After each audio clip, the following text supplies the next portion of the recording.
যেরকম হাওয়া বইছে তাতে মনে হয় ঝড় বা বৃষ্টি কিছু একটা হবে। আজ আর ঘোড়া পথে বাড়ি যাওয়া যাবে না। তাড়াতাড়ি বাড়ি ফিরতে হলে আজ জমিদার বাড়ি বড় বাড়ির সামনে দিয়েই যেতে হবে। সে রাস্তায় সন্ধ্যায় বা ট্রেনাদের যাতায়াত। কি ব্যাপার, জমিদার বাড়ির সামনে এই সময় গঙ্গার ঘাটে একা বসে রয়েছে? মনে হয় ভিড় বেশি, কারণ গ্রামের ও আশেপাশের সমস্ত লোক জমিদার বাড়ির ইতিহাস ও তেনাদের চলাফেরার কথা জানে। তাই আমি ছাড়া সন্ধ্যায় তো দূরে থাক, দিনের বেলা তো কেউ যাতায়াতের সাহস পায় না। তার উপর আবার অমাবস্যা। তা মশাই কি আনন্দপুর গ্রামের ভিড় বেশি? কেন বলুন তো? না মানে এ সময় এ পথে যাতায়াত করার সাহস দেশি ছাড়া আর কারণ নেই। আর এই ভর সন্ধ্যায় এভাবে বসে থাকার কথা এ তল্লাটে কেউ চিন্তাও করতে পারে না। তা মশাই, আপনার পরিচয়? আমি আনন্দপুর গ্রামের প্রাথমিক বিদ্যালয়ের শিক্ষক। অনেকদিন থেকে এই গ্রামে, তাই এখানকার ও আশেপাশের সমস্ত ঘটনায় আমার নখদর করে। এ সময় এখানে বসার ব্যাপারে মশাইরা তো আপত্তি কেন? এ তো খুব মনোরম জায়গা। সামনে বয়ে চলেছে গঙ্গা, ওই দূরে দেখা যায় সুন্দর বিশাল অট্টালিকা। তাকালেই মনে হয় খুব রোমাঞ্চক, একটা আকর্ষণ অনুভব করা যায়। এটাই তো ওই অট্টালিকার বৈশিষ্ট্য। ওই অট্টালিকা আর ওই অট্টালিকায় যারা থাকতেন তাদের একটা বড় ইতিহাস আছে। আপনি কি সেই পুরনো ইতিহাস শুনতে আগ্রহী? তবে ব্যাপারটা কিন্তু একটু ভয়ের, আর তার জন্য একটু সময়ও চাই। ঠিক আছে, আমার হাতে গল্প শোনার মতো সময়ও আছে, আর ভয় পাওয়ারও কোনো কারণ নেই। বেশ, তাহলে শুনুন। ওই যে দূরে বড় অট্টালিকা দেখছেন, ওই বাড়ি কয়েক বছর পূর্বে দারোয়ান, চাকর, নায়েব লোক লস্করে জমজমাচ্ছিল। তারপর আপনার গল্পে মনে হয় একটা রোমাঞ্চ আছে। ওই অট্টালিকা হচ্ছে আনন্দপুর গ্রামের জমিদার বাড়ি। ওই জমিদারের শেষ জমিদার ছিলেন ফণিভূষণ চৌধুরী। তিনি ছিলেন বিদ্বান, সুপুরুষ ও কর্মঠ ব্যক্তি। সেই জমিদারের বৈশিষ্ট্য ছিল তিনি জমির আয় হিসেবে প্রজা অত্যাচার ও জমি জমাকে কেড়ে নেন। তিনি দেশ বিদেশ থেকে পাট ও অন্যান্য জিনিস জাহাজে করে এনে কলকাতায় বিক্রি করতেন। শুনেছি প্রচুর লাভও হতো।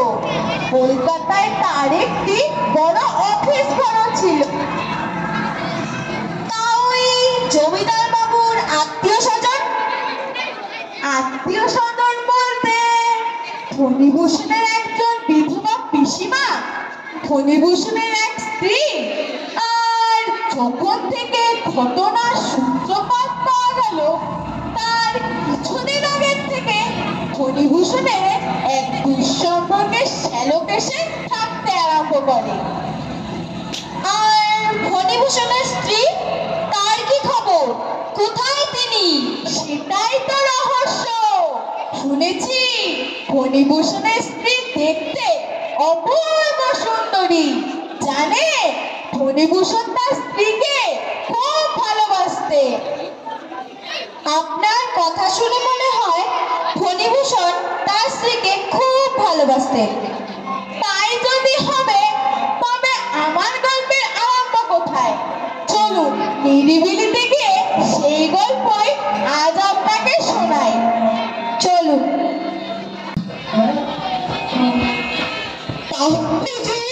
এবার কি করবে? অতি সত্ত্বর অর্থের ব্যবস্থা না করলে আর কোনোদিনও মাথা তুলে দাঁড়ানো যাবে না।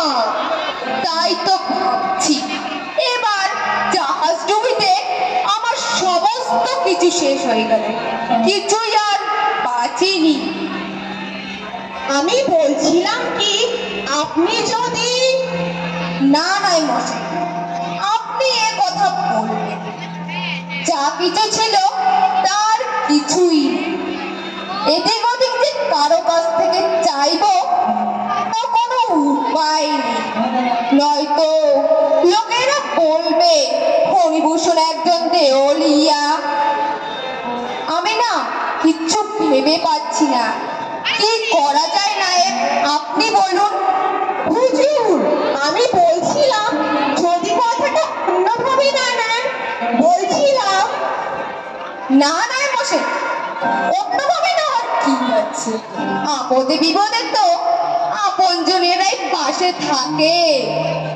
বলছিলাম রানীমার তো অনেক গয়না, যদি কয়েকদিনের জন্য ওগুলো নিয়ে কোথাও বন্ধক রেখে কাজ চালিয়ে পরে আবার ছাড়িয়ে আনলেই হবে।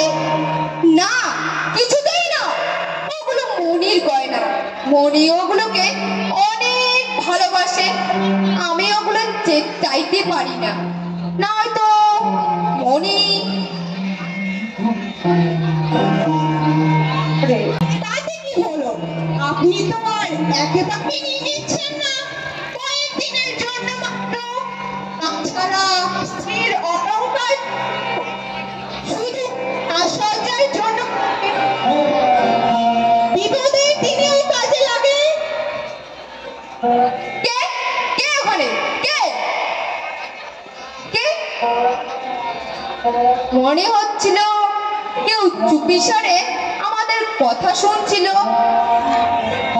আমি কি তবে ভুল দেখলাম? আচ্ছা হ্যাঁ, আপনি যা বলছিলেন মনি, আমি মনিকে বলে দেখি মনি কি বলে। আপনি রানীমাকে গয়নার কথা বললে তিনি নিশ্চয়ই আপত্তি করবেন না, কিন্তু আমি এদিকে অন্য কথা ভাবছি। আগামীকাল আমি কলকাতায় যাব, মনি আবার বাড়িতে এদিকে একা থাকবে, তা নিয়ে আপনাকে ভাবতে হবে না। তাই জন্য পিসিমা আছে, শ্যালক বাবু আছে, আর আমরা তো থাকলামই, রানীমা কোনো অসুবিধা হবে না।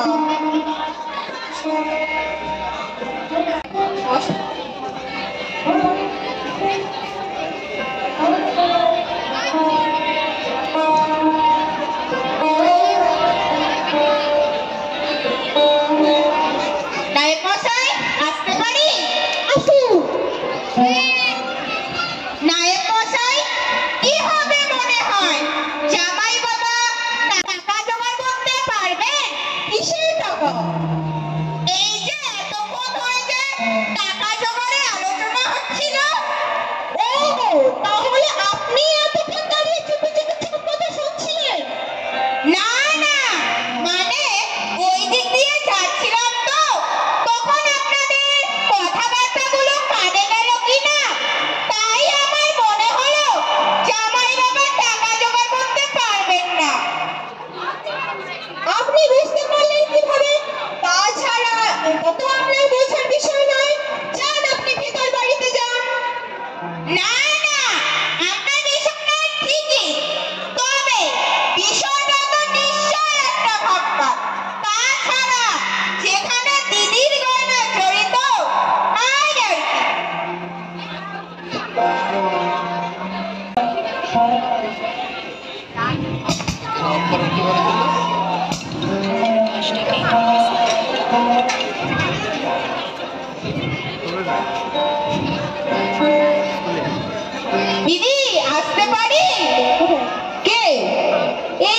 মশাই, তোমার আবার এখানে কি চাই? দিদি, অসময়ে কি দেখলে? অসময় তো আসছে। শুনেছ নিশ্চয় জামাই বাবার জাহাজ ডুবি হয় সমস্ত ব্যবসা শেষ। জামাই বাবার অর্থের খুব প্রয়োজন। জামাই বাবা আজই কলকাতায় যাবে অর্থের জন্য। তুমি এসব জানলে কি করে? আজ সকালে জামাই বাবা নায়েব মশাই গোমস্তা ঘরে আলোচনা করছিল। আমি আড়ালে দাঁড়িয়ে সব শুনেছি। কলকাতায় নিশ্চয়ই অর্থের ব্যবস্থা হবে। তা জানি নে, হতেও পারে আবার নাও হতে পারে।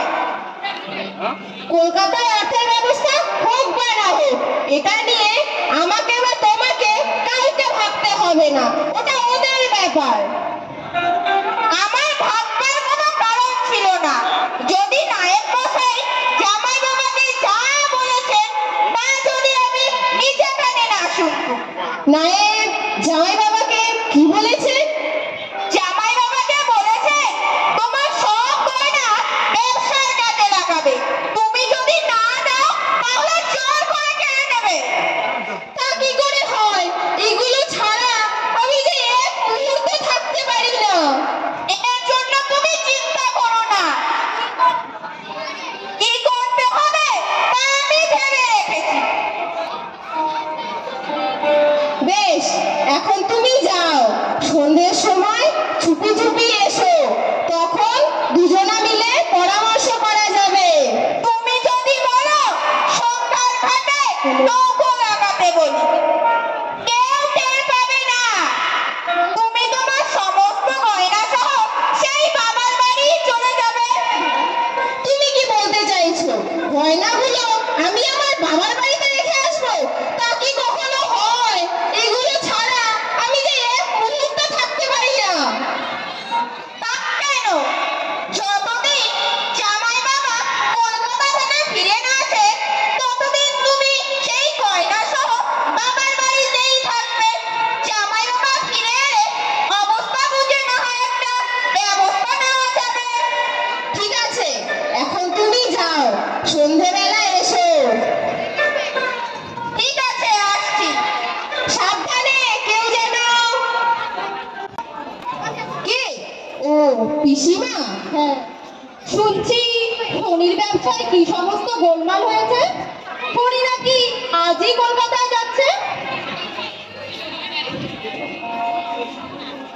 ও, ফণি কলকাতায় গেলে তোমাকে একা থাকতে হবে বলে মন খারাপ করছো? কি করবে বলো? ব্যবসার কাজে ওকে তো মাঝে মাঝে কলকাতা যেতেই হবে। আর তবুও তো তুমি বিয়ে হয়ে আসার পর ও এখন অনেক কমই যায়। আসলে ফণিও তোমাকে খুব ভালোবাসে, তাই তোমাকে ছেড়ে ও আর কলকাতা যেতেই চায় না। আচ্ছা আচ্ছা, আমি এখন যাই, দেখি কি ফণি কি করলো। আমি না থাকলে ফণির আবার ঠিক মতো খাওয়া দাওয়া হয় না। আমি আসছি।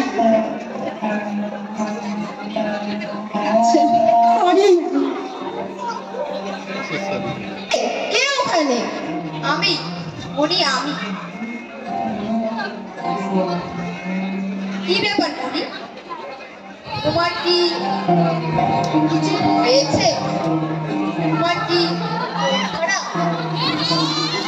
ছেড়ে দাও। সবই তো শুনেছ মনি। আগামীকাল আমাকে কলকাতায় যেতে হবে অর্থের ব্যবস্থা করার জন্য। তুমি তো সব জানো মনি, আমাদের এবার ব্যবসার প্রচুর লস হয়েছে। তুমি তো জানো। তাই আমি ভাবছিলাম তোমার গয়নাগুলো যদি কদিনের জন্য, আসলে কয়েকদিনের জন্যই কোথাও রেখে আবার ফিরিয়ে না যেত। বেশ, তুমি যখন তোমার গয়নাকে এতই ভালোবাসো, আমি চলি। বলছিলাম যে গয়নাগুলোর মধ্যে যেন তোমার গয়নাটা নেই। মণিহার। বেশ তবে কলকাতা থেকে ফেরার পথে অর্থের ব্যবস্থা হলে আমি তোমার জন্য মণিহার নিয়ে আসবো।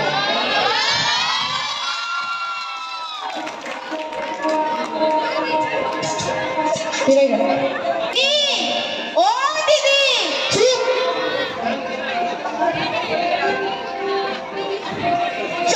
নৌকা প্রস্তুত, সন্ধ্যা হয়ে এলো। চলো চলো, দেরি না করে বেরিয়ে পড়ি। দাঁড়াও, আমি ভেতর থেকে প্রস্তুত হয়ে আসছি।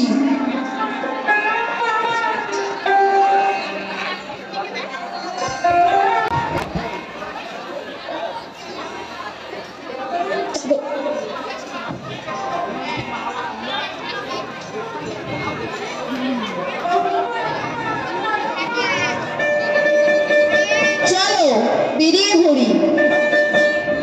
দিদি, গয়নার বাক্সগুলো কই? গয়নার বাক্সগুলো আমার কাছে দাও। জলপথে অনেকটা যেতে হবে, পথে যে কোনো জলদস্যুর আক্রমণ হতে পারে। গয়নার বাক্স? না, গয়নার বাক্স তো আমি আনিনি। সব গয়না তো আমি পরেই এসেছি।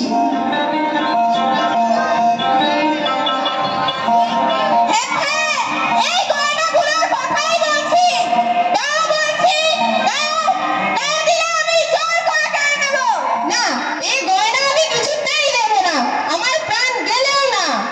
দাঁড়াও, দেবে না মানে? এই গয়না আমার চাই। বেশি জোর করলে এই আমি জলে ঝাঁপিয়ে দেব। মাঝি, মাঝি, ওর হাতগুলো ধর।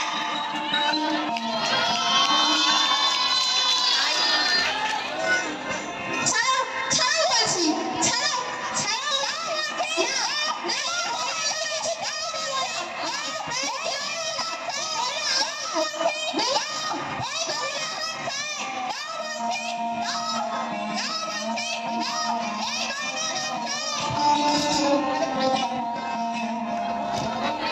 ছাড়ো বলছি, ছাড়ো আমাকে, ছাড়ো।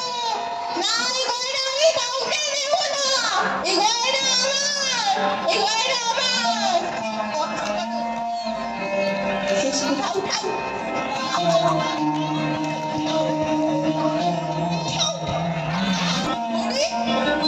মণি, মণি, মণি, মণি, কোথায় গেলে মণি তুমি? এই দেখো, এই কলকাতা থেকে তোমার জন্য মণিহার নিয়ে এসেছি। মণি, কই গেলে গো তুমি? খোকা, খোকা, তুই কখন এলি খোকা? আমিও তো সকাল থেকেই তোর হাতে খুঁজছি। ও তো ঘরে নেই, কোথাও নেই। তোর শ্যালক বাবাজিও ঘরে নেই। এদিক ওদিক কোথাও যাইনি তো আবার? না, রামসি, এই রামসি, রামসি, রামসি। জি হুজুর। তোমার রানীমাকে কি আশেপাশে কোথাও যেতে দেখেছো? রানীমাকে? না হুজুর। হ্যালো, হ্যাঁ কে? বৌমা বেশা বাপের বাড়ি ছাড়া অন্য কোথাও যেতে পারে?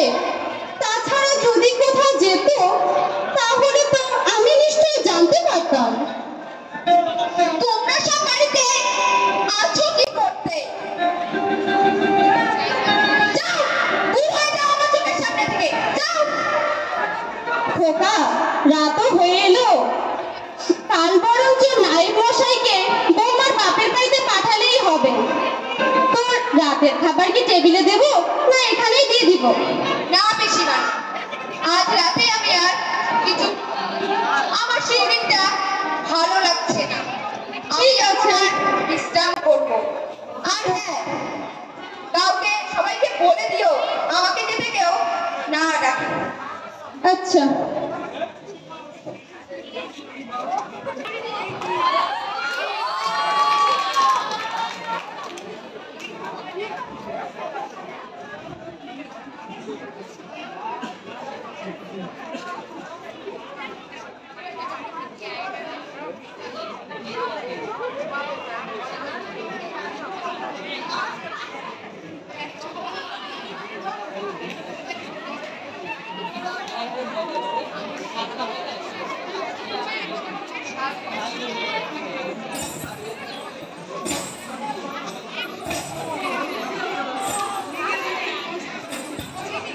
মনি মনি মনি কে? মনি তুমি এসেছো মনি, তুমি এসেছো মনি, মনি কোথায় মনি, তুমি কোথায় মনি?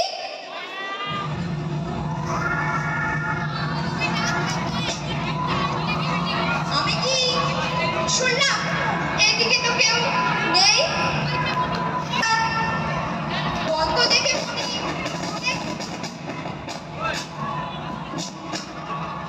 মনি হ্যালো মনি কোথায় গেল মনি? রামজি, এই রামজি, রামজি জি হুজুর।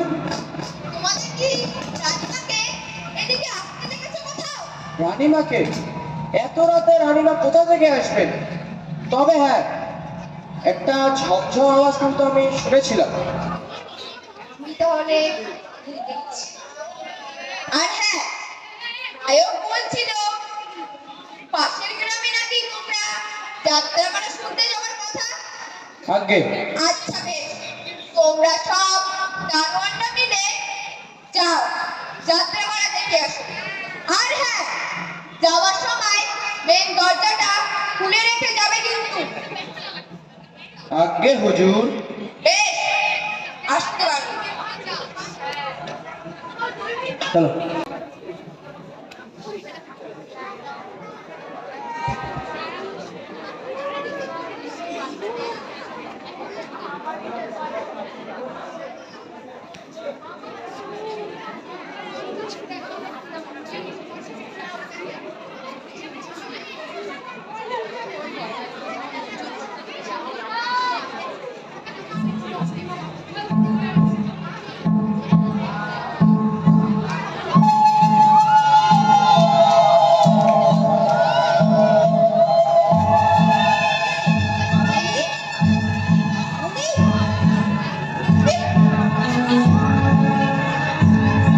মনি তুমি এসেছো? এসেছো মনি তুমি? তুমি এসেছো? আমি আমি তোমাকে সারা বাড়ি পাগলের মতো খুঁজে বেড়াচ্ছি। মনি মনি দেখো, আমি কলকাতা থেকে তোমার জন্য মনি হারিয়ে এসেছি মনি। তুমি তুমি আমাকে আমি তোমাকে খুঁজে বেড়াচ্ছি মনি পাগলের মতো। মনি মনি এই দেখো, আমি তোমার জন্য দেখো কলকাতা থেকে মণিহার নিয়ে এসেছি। দেখো দেখো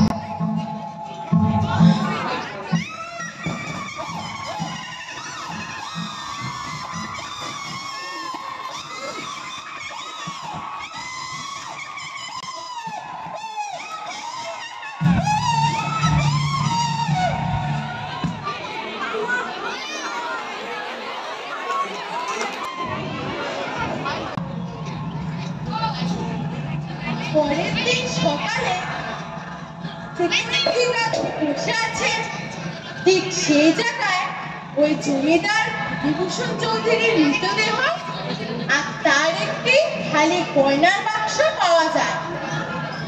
আস্তে আস্তে জমিদার বাড়ির চাকচিক্য কমতে কমতে জমিদার বাড়ির আজই ভগ্নদশা। দিনের বেলাতেও এখন আর কাউকে পাওয়া যায় না। শুনেছি জমিদার বাড়ির সামনে সন্ধ্যেবেলাতেও এখনো সেই ট্রেনাদেরই যাতায়াত। তাই সাহসী মানুষ হিসেবে আমি একমাত্র সেই পথে যাতায়াত করার সাহস পাই, তাছাড়া আর কেউ পায় না। ও তাই বুঝি? এবার বুঝলেন তো ওই বাড়ির দিকে তাকালে ওই বাড়ি কেন এত আকর্ষণ করে? হ্যাঁ বুঝলাম। তা সমস্ত কিছু শোনার পর এই পথে যাতায়াত করতে বা এখানে একা বসে থাকতে আপনার নিশ্চয়ই ভয় বা অস্বস্তি হবে।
ভগ্ন বিশাল অট্টালিকা, তার আকাঙ্ক্ষা অতৃপ্তি, পাওয়া না পাওয়ার হাহাকার নিয়ে সাক্ষী হিসেবে দাঁড়িয়ে আছে।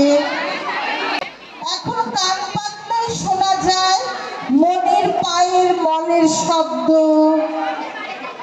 ঝম ঝম ঝম।